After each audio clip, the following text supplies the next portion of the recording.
agenda item number 7, Pine Forest Recreation Enhancement Act, Jeffress for possible action. This is one of those retirees that just doesn't go away. Former commissioner, former game biologist, former resident of Nevada, sorry to say. You stop there. Good morning. For the record, Jim Jeffress, Mr. Chairman, fellow commissioners. I too would like to congratulate the Secretary of the Commission and Director Wazley, and it's nice to come and see old friends in the room. Even though I'm a non-resident, I spend a lot of time in Nevada, and it's nice to reconnect. If I might just indulge just a couple of comments with the work that's being done, the gentleman and Tina and everybody presented this. I feel like a young pup still before the altar of some of the hallmarks and some of the people sitting behind them. And they really did set the stage and the template for good solid wildlife and fisheries management within the state. I also feel George's eyes in the back of my head telling me to keep my homework assignments done. Once you work for George, you continually always work for George. With that, what I'd like to do is just give you an overview. The topic today is wilderness study areas, and it's an issue that has been before this state. It affects every aspect of economics in the state, whether it be ranch, whether it be mining, whether it be outdoor recreation, people who live and recreate on the landscape. People, in indulging myself in going to work with the Humboldt County Commissioners on this area in Humboldt County, I found an awful lot of misunderstanding, and people really don't understand the genesis of wilderness study areas, what they really are, and how you move those forward to some type of resolution. So with that, we can go ahead and start with the first slide. Oh, okay. There we go. The area in question came about from Humboldt County Commission really in the about 2005, 2006. They very much wanted to move forward with county land use bills, and as we get further into this presentation, understand that a component of developing a county land use bill was coming up with recommendations as to how you wanted to deal county by county with wilderness study areas. That had been done in a few counties. It had worked in some counties. Some counties felt that they didn't really get the product that they designed. So a lot of the counties, particularly in the northern part of the state, dug their heels in and said, we're not going forward with county land use bills. And those would be good things. They can clear up a lot of checkerboard land status throughout the northern part of the state. Release some federal lands for towns and cities to grow, et cetera, et cetera. So this was somewhat of a stumbling block. So Humboldt County took it upon themselves to say, let's outreach to a national sportsman's organization, in this case Trout Unlimited, and they had an arm that's called Sportsman's Conservation Program. And they deal with backcountry issues, off-highway vehicle, renewable energy. So at that point, some people with public lands councils, people with Humboldt County Commission got together, and I had a laser dot put on me, and like the fool most of the people in this room know that I am, I agreed to take this project on. And it basically was, how do we move this area forward to Congress and come up with a product that people from a local and regional basis would be satisfied with. Area in question, we showed it, I'll go back up. You can see it just east of the Sheldon Antelope Range, Pine Forest. There are 2 WSA areas, one Alder Creek, one Blue Lakes. Combined, they're about 25,000 acres. Not a very large area, but very, very significant, pristine country. Landmarks, Onion Valley Reservoir, great put-and-take fisheries, thousands of angler days on this body of water. Blue Lakes sits above Onion Valley Reservoir, about 1,000, 1,200 feet higher. some of the only really glacial lakes in the northern part of the state. As you look north to see the Pueblos on the horizon in Oregon.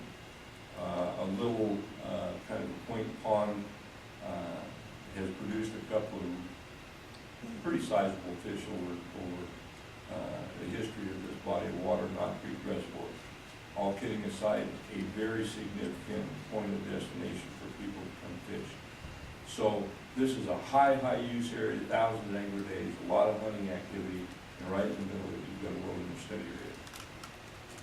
Everybody, in the past, if they spend any time out, you run into these karst signs. You still run into them. They block the road, they mark the boundaries, the wilderness study area. And I can sit down and talk to 10 people in this room and ask them what their definition of a wilderness study area is, and I'm going to get 10 different responses. Guaranteed.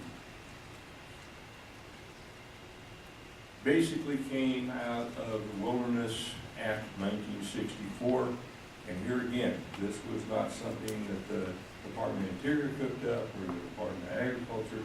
This came from Congress, and they mandated to those agencies that you will go forth and you will outline all areas with 5,000 acres or more of roadless.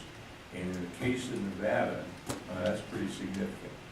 The act was passed in '64. The enabling legislation, the Federal Land Policy Enhancement Act, came about in 1976. That kicked the ball into play. Now they have the regulations and the format to move forward and start addressing these areas. Like I said, in the case of Nevada,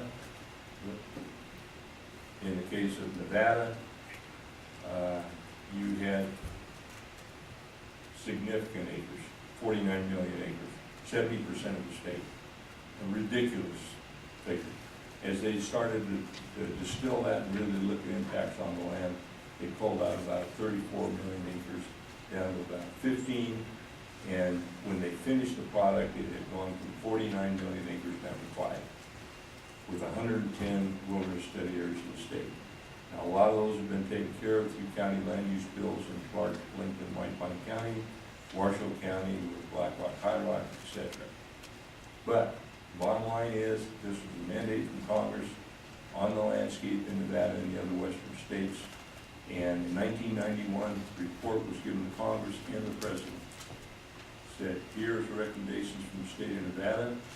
And at that point in time, it was out of the Department of Interior's hands. This is in Congress's lap. If we want to do anything with wilderness study areas, all kidding aside and glib remarks, this takes an act of Congress.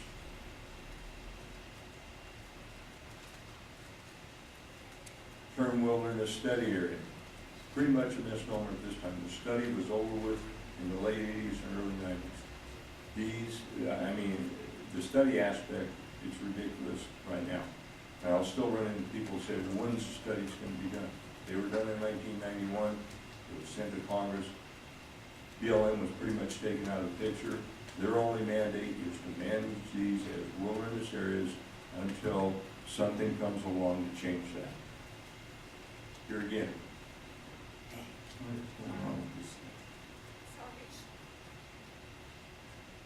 We are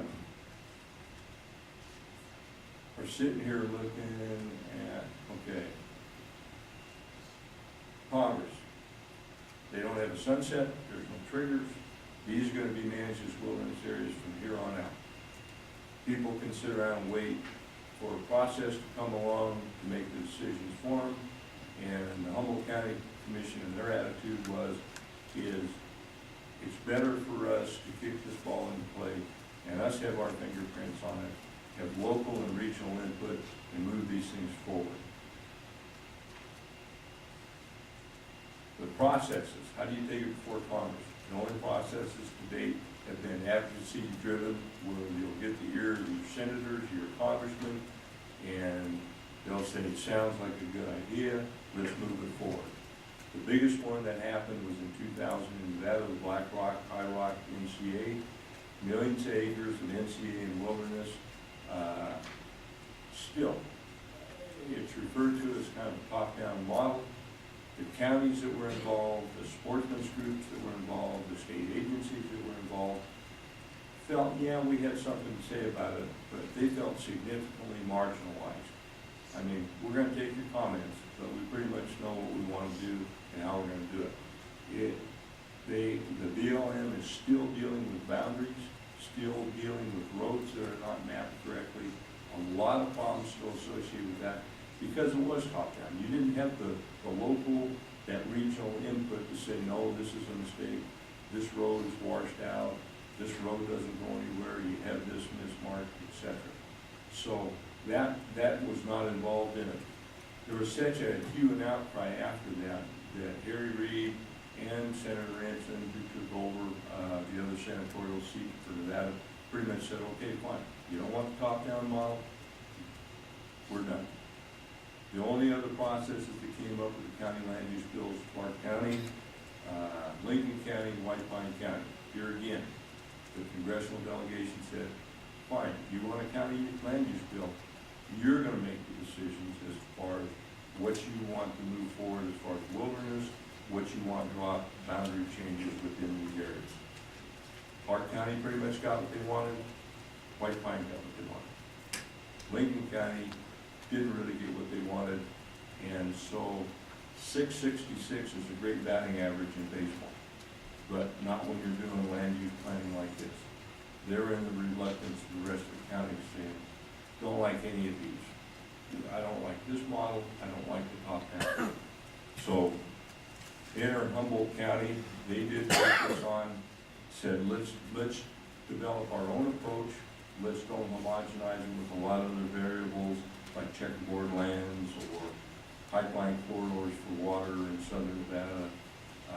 Let's just focus on one thing, which is look at the wilderness study areas, the people that use it, the people that have a desire to be involved in the process, and let's see if we can clean these up on our own. And when they did this, when they kicked this into play, they really didn't know what the outcome was going to be. They approved the process in August of 2009. We created a working group, pretty much like any other process. We worked for 4 or 5 months before the first meeting, really talked people into this, ranchers, miners, outdoor enthusiasts, etc. We had about 50 people at the first meeting. When we said, or I was hired pretty much to facilitate it, said, we're going to get this done by September. This is January, by September we want to have this done. This is not going to be protracted for years and years.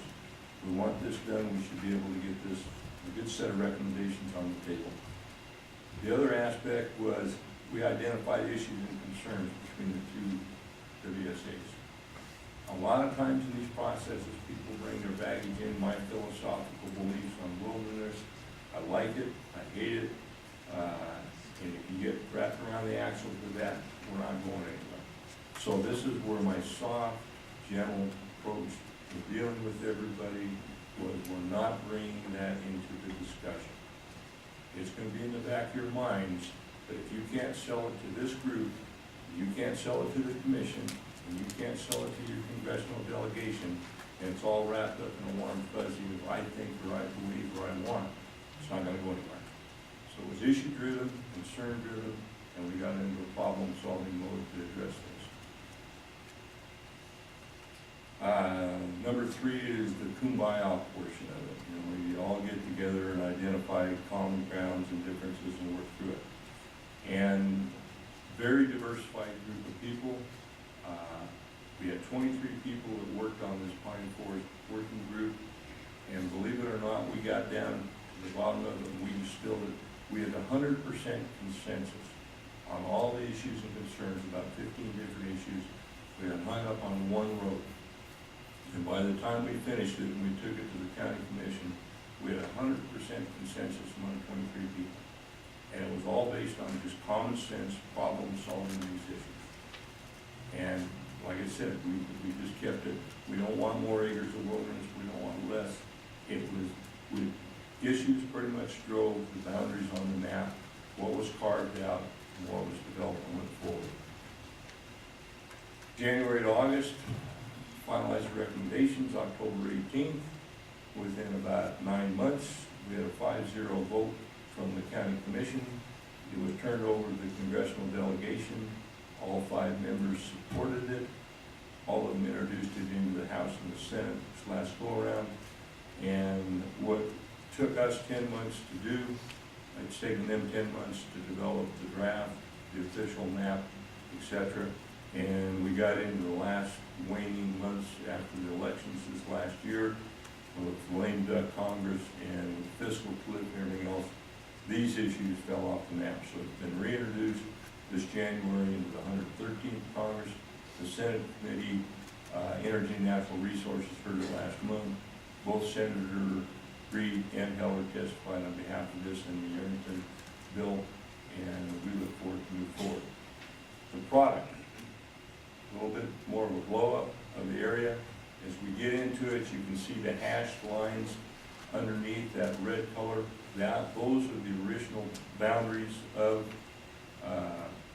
the WSA. And as I point out, these are areas that are carved out. Here is Onion Valley Reservoir, Blue Lakes. Little Onion Valley, Alder Creek, areas along the boundary of Knott Creek going south here. When these were done, these original maps, there were not GIS. I mean, in particular, a lot of people behind me, these were done with clear plastic called Mylar and colored pencils.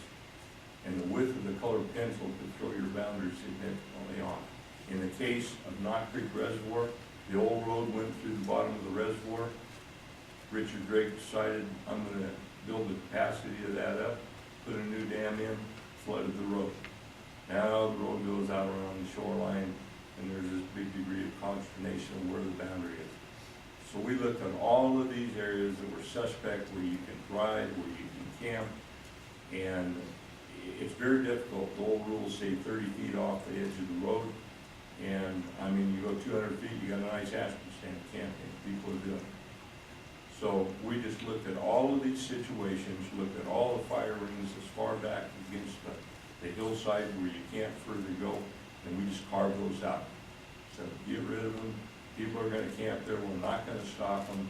So we carved out about 1,200 acres. If you notice this area for the next slide doesn't have hash under it. That is an area that was originally left out because of some mining claims.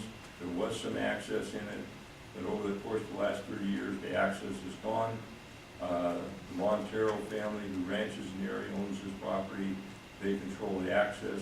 They're not going to repair the road. And it was their recommendation, let's square this off and add this in. There's 1,600 acres that I didn't see coming. I mean, I was really surprised, and particularly to see it come from the ranching community, said, we need to put that in there. It just makes sense to protect the Snow Creek watershed. The group agreed, bingo, it starts to grow in size. The other aspect is these are private lands that border. And obviously, when the WSA was first designed, it had to go around those. One rancher from Alder Creek here, the other rancher from Montero's here. Both of us approached us and said, over the last 20 years, we've tried to get land exchanges going. We'd love to get rid of that land and put more down around our base property. So we incorporated both of those recommendations into the bill to trade or exchange those out, wherein these lands eventually, when exchange takes place, will be melded into the wilderness area. And I asked both ranchers, I said, okay, do you want that going back into local use? What do you want done with that? Immediately, they and the rest of the group said it just makes sense to put those back into the wilderness, and instead of having some imaginary line on the mountain, have it follow a road. And all the way around this, when we got through, about 95% of that is bound by a road. So there's absolutely no question where you are, if you're inside or you're outside. This gives you a little bit better landscape picture of it. And here's Alder Creek Ranch. They would love to see this, and I mean, literally, this is on a mountainside, about like this. Both of them said, we're paying taxes on it, we can still graze it, we have access to water, makes no sense. If I can take that land and I can move that down around Alder Creek, I can grow more alfalfa, more pasture, put crested wheat in, put more inside feed inside the fence on my private property, so if there's a fire, there's a drought, I have a place to come. And from a tax-based standpoint, it would probably increase about 3 or 4 times the tax base because of the underdeveloped agriculture. Bottom line, we got done, we enhanced access. If this exchange goes through, this road will be open, which is closed now up to what they call Chicken Creek Cabin. This road will remain open. That was a point of consternation among the group. It splits the 2 WSAs, it goes from Little Onion down to Cove. And this road will be improved going up to the Blue Lakes threshold. And we enlarged the area where it will actually incorporate some long-time traditional camping areas that were just outside of them. I mean, you could see it, but technically you couldn't camp it. Ridiculous situation, so we went in there and we increased the size of that threshold by a few acres. Absolutely no question about where you're at or where you can camp. That's the final product. Legislation is moving forward to pass this right now. Enabling legislation is contained within that bill. At such time that those exchanges take place, they will be incorporated inside the area. Support base at this point in time, unanimous support among county residents. This is what they want. We had resolutions from the 2011 legislature, the Nevada Association of Counties, National Association of Counties, supporting the process from ground up, involving the county commission, local, regional people to move from the ground up as opposed to top down. And the key thing in most of those, they say we support both the process and the product. Every major wildlife conservation, environmental sports organization in Northern Nevada has written a letter or has committed to write a letter. The Humboldt County Commission is really looking for additional letters of support to help facilitate this. It's moving through the Senate. It is stalled somewhat in the House because they don't like land use bills. The chairman of the Energy and Natural Resource Committee, this isn't something he likes, but the county commission is starting to dig their heels in. It's not like what you like. This is our bill. This is what we want. Our delegation supports it. We need to push this forward. To that end, we're looking for letters of support from this commission. We hope to get a letter from the executive branch of the state and clean up with the rest of the letters from the organized wildlife groups in the state. In 2 years, we have yet to have anybody come forward and say, I don't like the whole package or the whole set of recommendations, or I don't like this aspect of it. And I hadn't really thought about that until the county administrator told me a couple weeks ago. He said, 2 years, I haven't had anybody come in my door and say, I don't like this. So we feel that this is a template of the way things can be done, not only in Humboldt County, but maybe in other counties around the state, to actually move forward and resolve these WSAs and produce a product that people like, where they feel they have their fingerprints in, and everybody else can buy into it. With that, questions? Any questions? Commissioner Drew. Not so much a question, but a statement. Obviously, in my big professional career, I've done a lot of public ed policy. And I will say that the way you should be moving over this designation is exactly this way. And so I would thank Mr. Jeffress and everyone who worked on the working group for basically setting up a model which up until this point, I don't know if has been done or do. Commissioner McNeese. Mr. Chairman, Jim,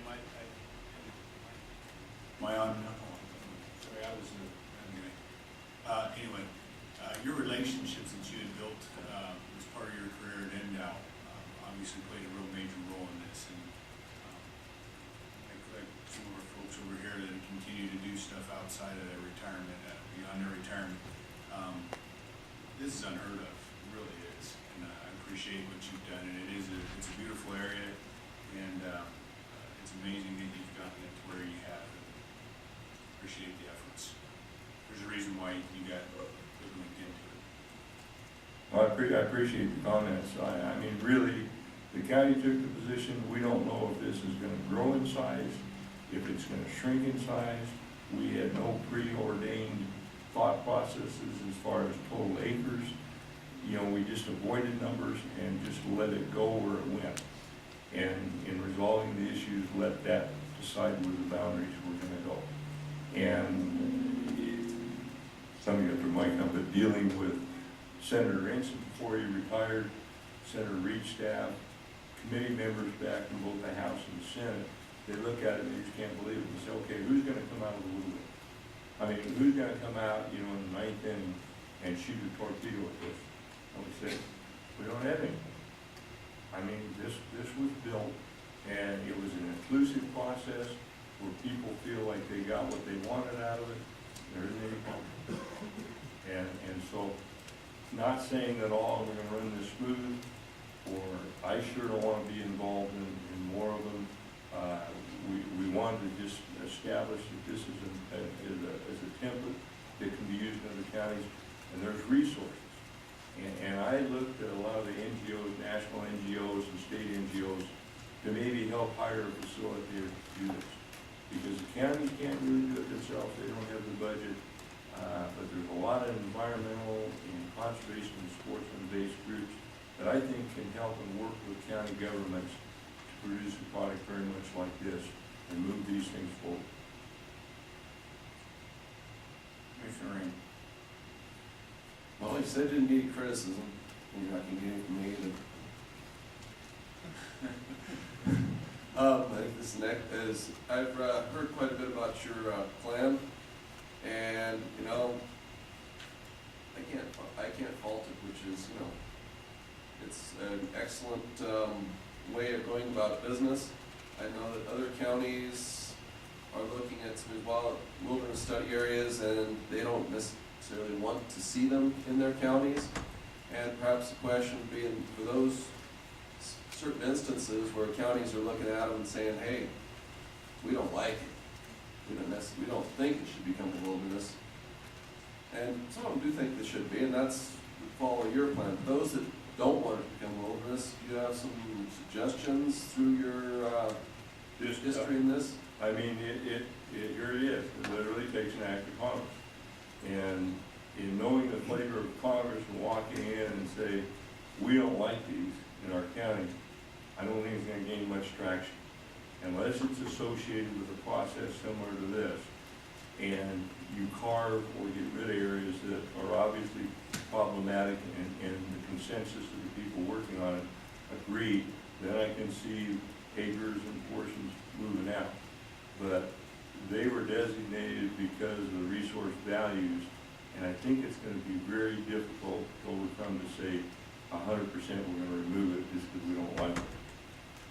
You know, it's gonna have to be tied to a level of rationale and a level of logic and follow a train of thought to sway Congress, because I'm learning. It's a tough sell. I mean, even with a product that people endorse and support, to get pushed through Congress. And if I could follow up on that then, because I mean, I understand most Union counties, that, you know, they have a lot of reasons. Nobody just, I don't like it because I don't like it. But this is for possible action on the agenda, and if you could make a suggestion as to exactly what form you would prefer, it would be the most helpful for you for motion to take. Well, I mean, I'm obviously looking, you know, for motion or from this body of support for Humboldt County in this particular product and for this particular bill before Congress right now. As far as, you know, how the rest of the county want to do this is the dynamics of the local county commission. This is the dynamics of the people who live within the county. And it's going to be the dynamics of the people from the regional area that are going to come in, because it's going to be very difficult, like say Eureka County or Lander County or Esmeralda or Nye County or something, to just say, this is going to be just our process. We're going to deal with this, and we're not going to involve other people. I think you're hitting yourself. It's not going to go anywhere. It has to be inclusive. I I mean, you have to involve people to the table that heretofore you maybe have not really worked with. But you have to involve wilderness advocates, you have to involve off-highway vehicle associations, et cetera, et cetera. If they're not involved from ground level up, you weaken your process enormously. I was going to agree with us, my last portion of that question in a different way, and that is, this action item is that this commission may take action to draft and submit a letter regarding its position. What would you recommend the exact substance of that action to draft and submit a letter be? Just support Humboldt County and their effort in pushing both the Senate bill and the House resolution bills to the 113th Congress. That this body supports the process and the product in Humboldt County in moving this legislation through to law. Basically, what I'm looking for. Okay, any other questions? Commissioner Drew? Jim, what's the bill number? 279. HR 279? No, it's 270, S279 and HR 433. And I have provided Suzanne with a template that was sent to most of the wildlife NGOs in the northern part of the state with addresses for our delegation and the bill numbers and a framework of what was accomplished and what's in that bill. So it's just kind of a broad outline that the commissioner staff can use. Okay, this is an action item. That being said, is there any other commission comment? Because we'll have to go to public comment before we can get to any close. I just was wondering what it be a little cabin. What they talked about. No?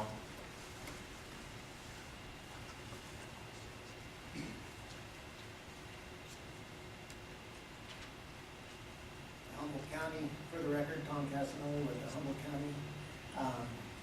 We're in 100% support of this. And to answer one of Scott's questions, how to let other counties get involved in this system, it needs somebody like Jim Jeffress. Humboldt County owes a lot to Jim Jeffress. He is, as you can see, the people he brought together in this, from ranchers to sportsmen to environmentalists, and they're all working together in a cause that is a major cause for Humboldt County. And he's just done a great job, and we do support him 100%. Thank you, Joe.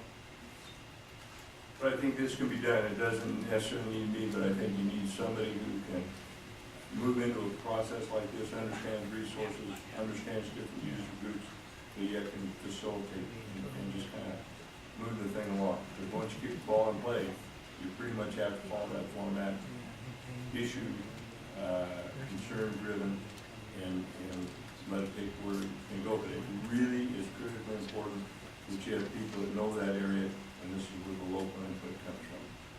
Within that group, we had a 16-year-old sophomore, a young lady from Lowry High School, was the youngest member, up to 89-year-old Frank Bedard, who was born and raised down in the Creek Ranch.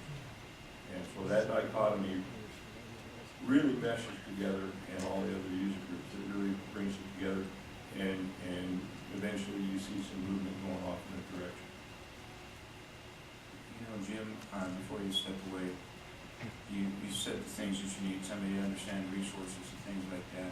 You have a tremendous understanding of that, but that's not what God has said. It's the trust you built with local people over 30 years of a working career. That's what gets you to one of these. And above all else, it doesn't matter what you know. You have to have people that trust you. And the only way you get people to trust you is be a man like Jim Jeffress. It works that way. So Thank you. I appreciate everything you've done. Any public comment before we,